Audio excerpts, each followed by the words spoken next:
7:48 p.m.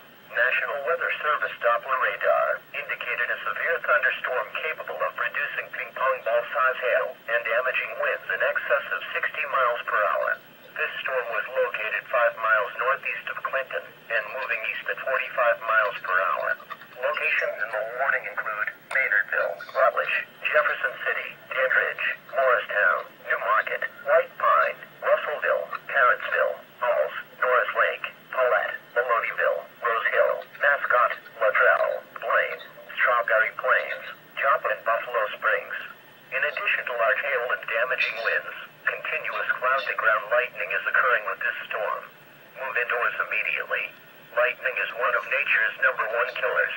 Remember, if you can hear thunder, you are close enough to be struck by lightning.